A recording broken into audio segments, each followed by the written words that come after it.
Morning, everyone. NWA Prepper here. How did you sleep last night? Were you comfortable? Were you warm? Were you cold? Was your pillow fluffy? Sleep is important, right? We do it every day, or most of the time. It's your body's way of resetting, recharging, staying where you can function. So you need to sleep. I mean, you just have to. So what do you have to do today to be able to sleep comfortably, or in a way that you really get rest? Because actually getting the rest is important. Not just, sorry, I turned on my windshield wiper wash. You need to get rest. Because I know lots of people that, lay down and go to sleep, but they don't rest. So how are you going to rest? How are you going to rest in a disaster or an emergency? Or when the balloon goes up? What accommodations have you thought of to be able to get rest? And I understand our stress level is going to go up, and the amount of work that we're going to do is going to go up. And with all that in mind, when was the last time you tried to sleep anywhere other than your bed?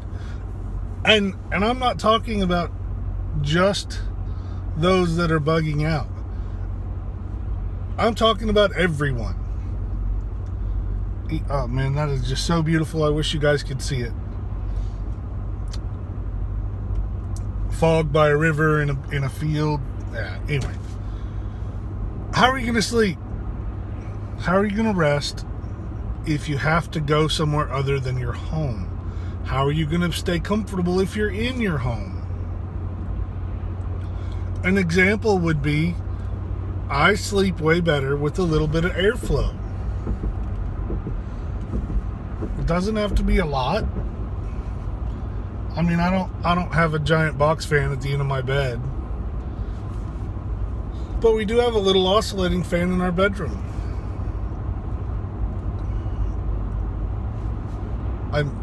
How are you going to sleep? Are you used to cooler and warmer temperatures when you're sleeping as it goes with the season? Or is your climate control in your house set at 60 degrees all year? Got to plan on these things. Got to think on these things. If you like it to be 72 degrees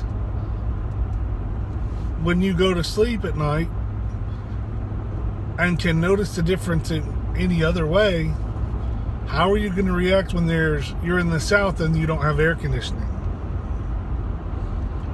Or you're in the north and you don't have adequate heating and it gets outside that temperature range? Got to figure it out. Got to make a plan.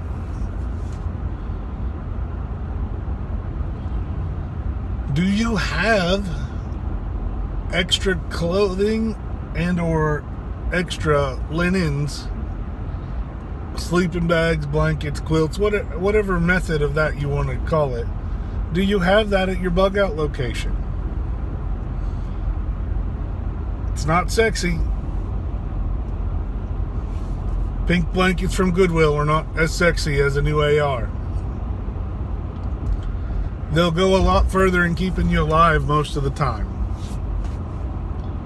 What kind of pillow do you use? Do you need a pillow? Some people don't. Now, I can hear you guys now. Oh, I don't need a pillow. I'll just wad up my jacket, or, that's fine. That, as long as you're thinking of that.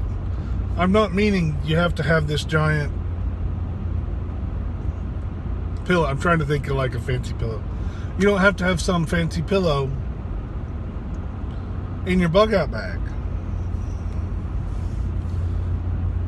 But if you know where you're going, if you have a bug out location, if you have a retreat, or if you have an alternate location, even from your homestead, make sure that you have the things that you need, that you can get rest.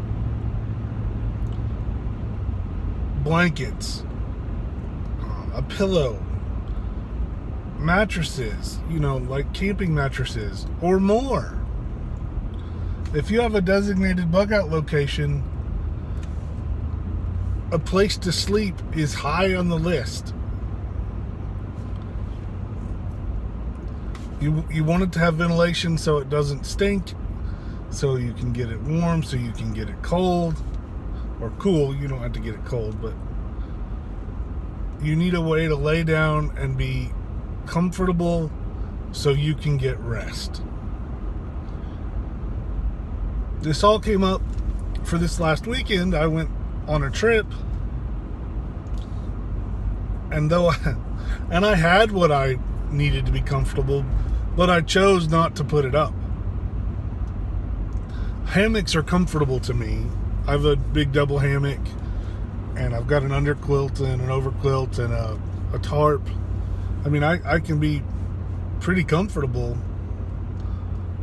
and I have that all bundled together in a water bag, but I didn't set it up, so I wasn't comfortable. So I didn't get any rest. You guys got to rest. And we talk about it with groups. Oh, you need a group because you can't be on guard 24 hours. That's exactly right. But you also can't be not resting, not sleeping. Sleep for that amount of time. So you need to plan on being able to rest, and your family being able to rest. Whether that's preparing for a hammock village, whether that's going to Walmart and buying spring cots, get some military surplus cots, put a set of bunk beds in your building, put a king size bed. I was part of a group one time that our leader had a king size bed in his bug out building. When it was time for him to sleep, he was comfortable. He woke up in the morning refreshed and recharged, or whatever time. He usually pulled the night shift, but so whatever time you need rest, make sure you've got those things in your plan. If you have a bug out location and you have a sleeping bag, do you have a sleeping pad if you need it? Do you have back problems and need to be able to function? So if you lay flat on the ground, you may not be able to function after a few minutes or a few hours. Okay, so that negates anything you're doing if you can't move. Get things you need to be ready for rest. Get you a cot, get you extra blankets, put you a pillow in a big Ziploc bag, stuff it out there. Be ready to rest. Think of your family. Make sure they're going to be warm at night, cool at night. The cool is harder to do than warm, but it can be done. There's lots of things you can do. You can do designed airflow. Good tents have good vents and flow spots. You can get battery powered fans. You can get a solar system where you'll have a little bit of electricity to do that with. You got to get outside the box sometimes. Kids science fairs. Go to a kids science fair and you'll find out how to heat and cool things without electricity easily. An eighth grader can do it. You can do it too. Get ready to sleep comfortably so that you can function the next day better and better. You got to rest. Now's not the time. I'm going to work. Thanks for watching, everyone. Let's get ready.